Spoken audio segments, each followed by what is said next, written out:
Alright, so watch this ball right here. The second the ball leaves her foot, it is not being kicked anymore. It's falling, and weirdly enough, that's biomechanics class.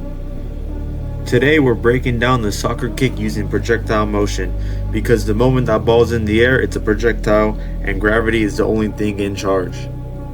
So what even is projectile motion? It's any object that's moving through the air with only one force acting on it, gravity. We're ignoring air resistance for now. We'll come back for that. Here's the trick that makes projectile motion solvable.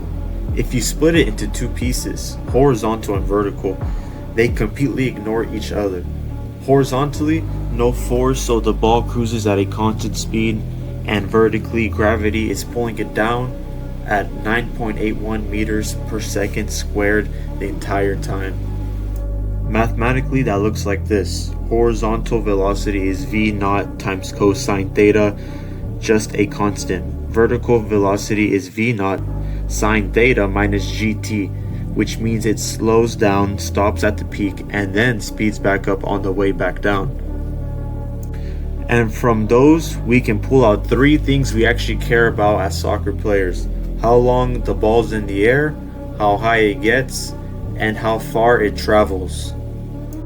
And here's the cool part, that last equation has sine of 2 theta in it. Sine maxes out at 90 degrees, so 2 theta equals 90, means theta equals 45. That's why 45-degree launch angle gives you maximum range.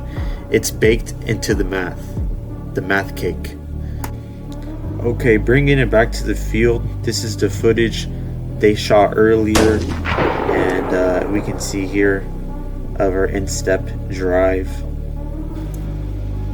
Right here, I'm gonna freeze it. So this is the most important frame in the whole video. From this moment, her foot is gone. The ball doesn't care anymore. There's nothing pushing it. It's just gonna go wherever gravity tells it to go.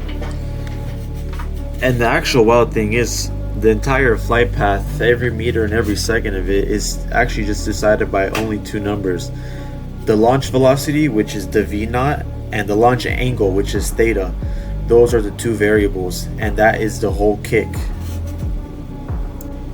Now, let's talk about what makes a kick better or what makes it worse. 3 ways to enhance it and 2 ways to hinder it. The first enhancement, number 1, is launch angle near 45 degrees, like we said. The math is on your side. That's why goal kicks all look like that. Goalkeepers have figured it out optimum without ever opening a biomechanics textbook. Enhancement number 2, hit it harder. Range scales with launch velocity squared, so if you double your foot speed, you don't double your range, you quadruple it. That's why leg power in the gym translates so directly to distance on the pitch. Enhancement number 3, and this one's more tactical. When you're shooting on a goal, you don't actually want maximal range.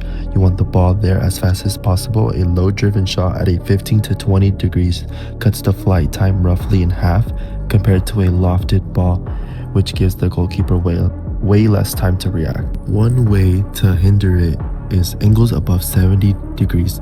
All that energy goes straight up instead of forward. That ball comes down basically where it left, and your opponent has all day to settle under it. Hindrance number 2 is low launch velocity. Same v squared math, but in reverse. Drop your foot speed by 30% and cut your range almost in half. The ball hangs in the air, defenders read it, and it's gone. So quick recap. Once the foot leaves the ball, it's a projectile. Horizontal and vertical motion are independent, and the range maxes out at a 45-degree angle and scales with the square of velocity. And low angles are your friend when you're shooting on a goal. 2 variables, v naught and theta. Control those and you control the kick. That's the whole thing.